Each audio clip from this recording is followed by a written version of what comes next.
અમદાવાદ શહેર પોલીસ દીકરીઓની સુરક્ષા માટે આપી રહી છે ખાસ સંદેશ.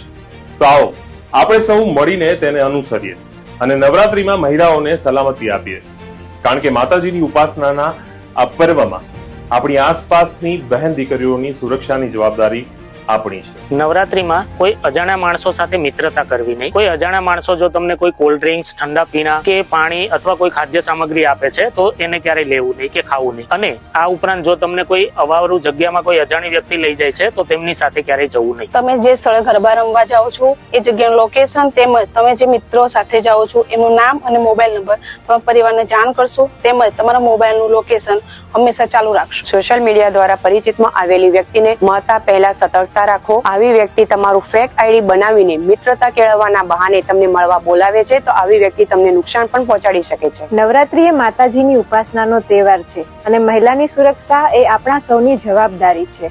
તેથી કોઈ પણ યુવક કે તેની આજુબાજુ ગરબે રમતી કોઈ પણ મહિલા વિરુદ્ધ ખરાબ ટિપ્પણી ન કરવી જોઈએ, અપમાનજનક શબ્દનો ઉચ્ચાર ન કરવો જોઈએ, છેડતી ન કરવી જોઈએ, સીટી મારવી કે એવી અસામાજિક પ્રવૃત્તિઓ ન કરવી જોઈએ. જો આવું કરવામાં આવે તો તમારા વિરુદ્ધ કાયદેસરની કાર્યવાહી થઈ શકે છે. ગરબા સ્થળે આવવાનો રસ્તો હંમેશા ભીડભાડ વાળો અને શહેરનો મુખ્ય માર્ગ હોય એવો પસંદ કરો. કોઈ પણ અજાણ્યો રસ્તો કે જ્યાં અંધારું છે એવો રસ્તો પસંદ કરવાનું ટાળો. કોઈ પણ સગીર વયની બાળાને તેમની માતા પિતાની જાણ બહાર એકાંતમાં લઈ જવી એ પોક્સો હેઠળ સજાપાત્ર ગુનો છે. કોઈ પણ મહિલાની ઈચ્છા વિરુદ્ધ તેનો પીછો કરવો, મોબાઈલ નંબર માંગવો અથવા ફોટો કે વિડીયો તેની જાણ બહાર ઉતારવો એ સજાપાત્ર ગુનો બને છે.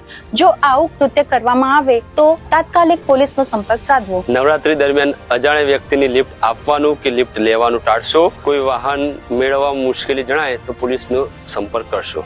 નવરાત્રી એ મોકો નહીં પણ જવાબદારી છે. આપણી સુરક્ષા માટે મહિલા ક્રાઇમ તથા શી ટીમની ટીમો નવરાત્રી દરમિયાન સતત અને સઘન પેટ્રોલિંગ કરશે. તો આવો આપણે સૌ માતાજીના પર્વને શાંતિ